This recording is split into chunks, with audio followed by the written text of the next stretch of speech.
Hi, welcome back to my channel. In this video, bigla ko lang kasi itong naisip. I just thought of it like I just wanted to share with you kung magkano ba talaga yung kinikita ng mga OFWs dito sa Dubai or sa UAE. Because there is a common notion. We have a common notion na if a person is actually an OFW, big time siya, mayaman siya, malaking kinikita niya. Well, that's definitely true. Compared to yung sweldo sa Pilipinas, talagang mas malaki dito sa labas. But I wanted to share something to you, like papakita ko sa inyo yung different sahod ng mga iba't ibang trabaho dito sa Dubai. So kayo na lang ang humusga if you think it's worth to come here and look for a job, or better stay in the Philippines and live there. This is also to correct that notion that all OFWs, especially here in the UAE, are doing financially well. Maybe in some other countries like Canada or USA, maybe they're earning a lot. So compared dito kasi hindi masyado. Although there are some people who are lucky enough to earn a good salary, meron din namang hindi masyadong sinuswerte. So now let me start with yung mga talagang trabaho ng mga ordinaryong OFW dito sa UAE, especially sa Dubai, kung nasaan, which is the place I'm in. So parang ikukwento ko lang din kung talagang tama ba yung iniisip ninyo sa tulad namin mga ordinaryong OFW sa Dubai. Okay? So unang-una yung office boy or office girl. So these are the people who welcome guests sa mga opisina. Sila yung mga nagsaserve ng tea, coffee, or water. Ganon. So sila yung nag-entertain muna ng guests habang inaantay yung kakausapin nila. So ang average sahod ng isang office boy or office girl could be around 1,200 dirhams up to at least around 2,000 dirhams. Let's remember that the conversion of dirhams is 14 pesos per dirham as of the current rate. So ganun yun. Now meron ding yung 1,200 or 1 or 2,000, sometimes other companies are giving them free accommodation. Meron namang hindi. So they have to pay for their own rent. They have to pay for their own DEWA, which is Dubai Electric and Water Authority. Yan yung kuryente at tubig na binabayaran namin dito. And they also have to pay for their transportation. But for some who are lucky, some companies are giving them free accommodation and free transportation. Bale, pick and drop yung kanilang transportation. So yung range ng sahod na is from 1,200 to 2,000. Tapos next natin is yung mga nannies. Yung mga nannies naman, merong 1,500, meron ding 3,000. Ang kinaganda lang sa mga nannies, of course, free yung accommodation nila. And ang alam ko, if the pay is around 3,000, sila na bumibili ng pagkain nila, hindi sila kasama sa pagkain. But below 3,000, food and accommodation are included sa kanilang package. So yun yung average na sahod talaga nila dito. Next is yung mga cruise like Jollibee Cruise, McDonald's, KFC, yung mga ganon. Meron akong nakakausap kasi ng mga Pilipino who are working with these stores. Ang sabi naman nila sa akin, 1,200 or 1,500 talaga, tapos free accommodation and free lunch. So yung breakfast tsaka dinner nila, they have to cook and nagbabaon siguro sila, ganon. So yung free talaga is yung lunch. Kaso pag paulit-ulit naman yung ulam mo, parang nakakasawa na rin, di ba? So ito yung sweldo nila talaga, from 1,200 up to siguro mga 2,500. Yun yung mga sweldo nila. And then, meron tayong mga tinatawag na skilled workers, like katulad ng mga mekaniko, mga welders, di ba? Yung mga electricians, mga plumbers, ganun. Usually, ang sahod naman ng mga ito is mga 2,200. Meron din naman 6,000, depende. Depende rin sa laki ng project ng isang company. Pero kung yung mga regular, medium-sized shops lang, mga 2,200 siguro hanggang mga 3,500 dirhams. Ganun yung mga sahod nila. So now, pupunta naman tayo sa mga sales. Dalawa kasi yung sales dito, pag sinabing sales. One is called sales promoter. These are the people who are working inside the mall or inside the shops. Sila yung mga nagtitinda doon. So, usually, ang sahod ng mga ito is from 2,200. Meron ding malalaki and up to 5,000 dirhams. So, ganun yung range ng sahod nila, plus commission. So, pero inclusive na yun. It's accommodation and transportation and food are not included. So, inclusive na yun sa sahod nila.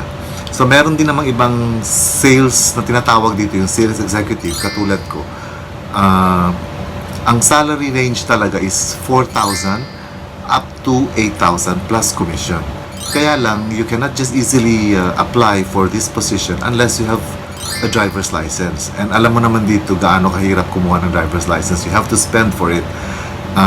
Kasi sa akin dati, it happened. I failed. It was actually, I passed the test on my second try. And I spent around almost 4,000 dirhams just to get a license. So, ganun kahirap dito. And then next naman is yung mga assistant sa HR, assistant sa accounts, assistant admin, mga ganon. Ang salary range nila is around 2,500 hanggang 4,000. All-inclusive na rin yun. So, ikaw na magbabayad ng tirahan mo, ng transportation mo. So, ganun lang yung sahod talaga actually nila dito. Now, for yung mga may mga posisyon like katulad yung mga siguro mga HR manager or accountant mismo, ang sweldo naman talaga nila dito is around 4,500 to as high as 10,000 dirhams.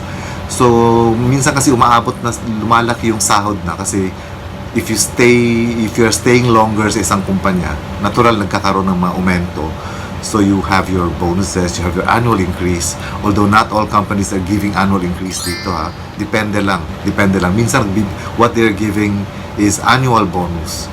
So pag may annual bonus, yung iba meron pang annual increase. Pero yung karamihan annual bonus, walang annual increase. Yung annual increase, prerogative na yun ng company if they're going to give annual increase every year or every other year or nothing. So, ganun lang yun. So, dito at least nakikita ninyo na hindi talaga ganun kalaki at hindi ganun kasarap din dito. So, hindi lahat ng trabaho dito maganda yung kinikita. Merong sinuswerte, meron din namang hindi masyado sinuswerte at meron talagang hindi sinwerte. Ganun yun. So, now let's go to the nurses.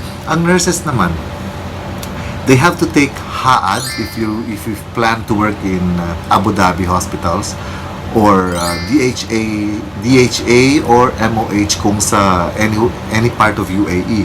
Now, if you do not have that license, karamihan sa mga nurses natin dito, they work as nursing assistants, dental assistants, mga ganon, or sa reception ng mga clinics. So, yung mga sweldo talaga nila ng mga ganyan, mga 2,800 up to 4,000. And then kung nurse ka, because you have the license, you pass the license, so at least yung sahod mo is malaki-laki, like 6,000 up to 8 or 9,000 dirhams yung sinasahod nila. So maganda-ganda yung sweldo ng mga nurses dito pag may lisensya sila. And then yung mga engineers naman, dati kasi napakalaki ng engineers are earning very very good noon dati. Yung napakalakas pa ng construction, but sa ngayon medyo humina. There are construction companies na nagsara, meron ding nag-retrench. So ngayon pa if what's happening is like they're hiring new ones at a lesser salary, tapos tatanggalin nila yung mga matatagal na malalaki na yung sahod. So may ibang companies na nagiging ganyan na yung sistema dito. But for engineers, starting is around 6,000 dirhams to as high as 12,000, 13,000. Ganun yung sahod. So pag engineer ka dito, kahit papano, maganda yung sahod mo dito. But I think compared to Saudi Arabia, I think engineers in Saudi Arabia are earning better than engineers here in the UAE sa ngayon. So who knows, hindi natin masasabi kasi globally naman, medyo hindi maganda yung ekonomiya. So, who knows, maybe next year or dahil may Expo 2020, baka naman ulit bumalik yung sigla ng negosyo sa Dubai. And we OFWs will benefit from that. Next is yung mga IT. So yung mga IT guys, ang sahod nila is from at least 3,000 up to 8,000. Medyo may iba mas malaki pa.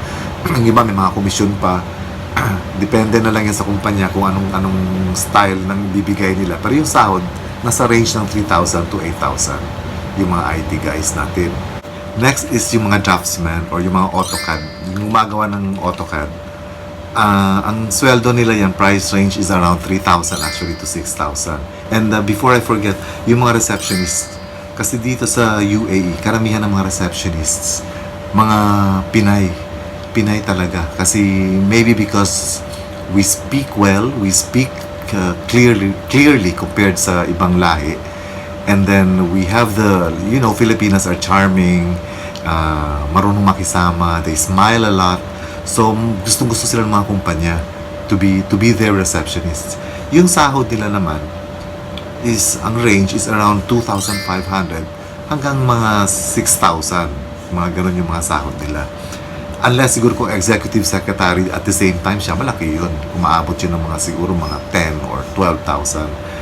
So ganun yun. Ito yung mga sahod dito. So at least I hope I was able to share with you an idea kung magkano talaga yung mga sinasahod naming mga OFWs, mga ordinaryong OFWs dito sa Dubai at sa iba pang Emirates ng United Arab Emirates. Ngayon pupunta tayo sa mga gastusin, expenses. Ito yung matindi.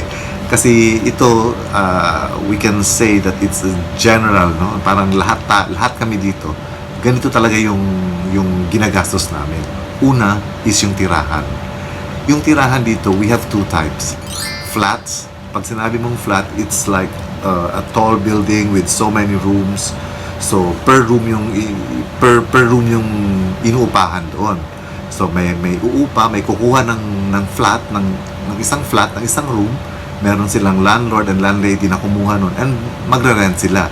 Ngayon dito sa flat, iba-ibang klase. Meron kang pwede kang kumuha ng solo na room sa loob ng flat, na halimbawa yung flat is a 3-bedroom hall. So pwede mong kunin ng isang room.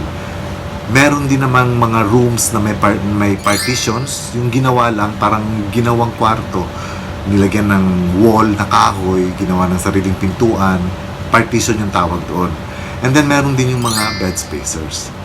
So pag room ang kinuha mo, usually ganito yung mga kinukuha ng mga mag-asawa na may dalawang anak, mga ganun. Pwede silang kumuha ng mga ganito. So ang rate naman ng mga ganitong room is around 3,500 to 5,000.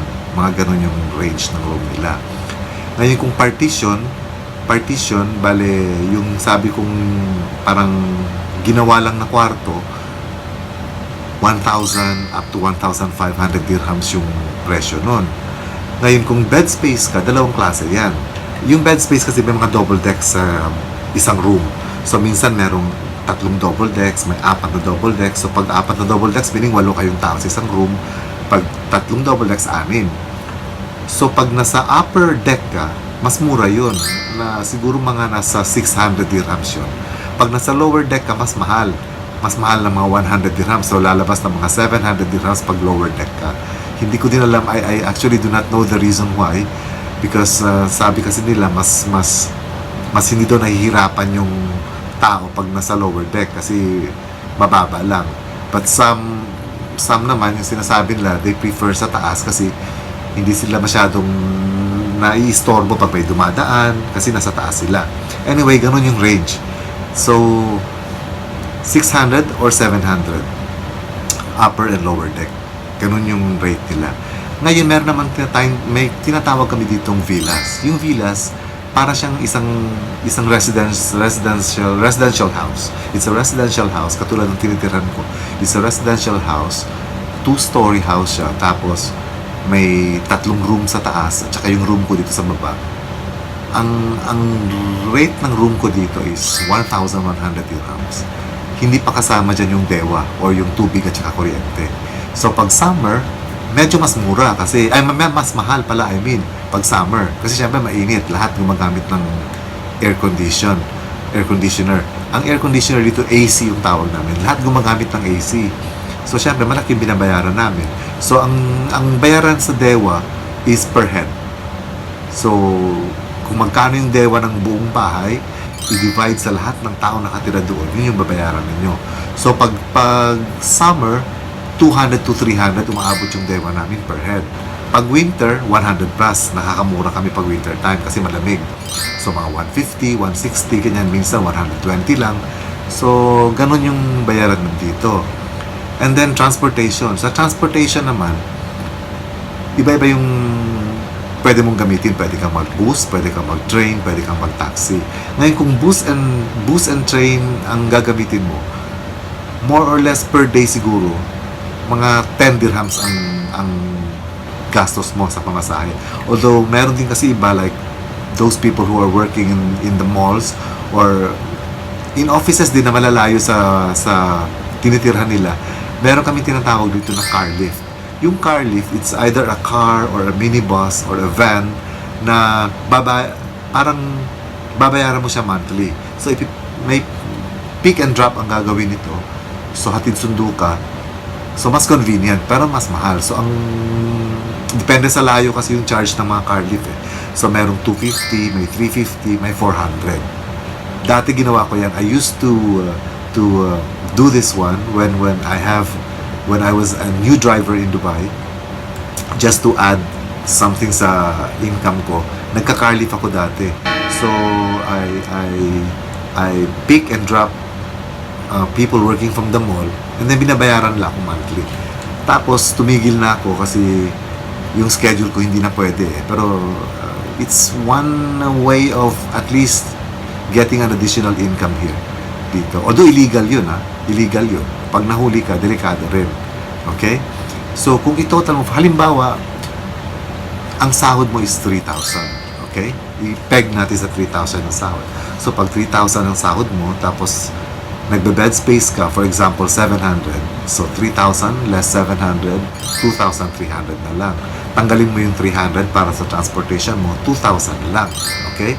So, sa 2,000, babawas mo yung dewa mo, papalagay natin 150. So, 2,000, may 1,850 ka pang natitira. Okay?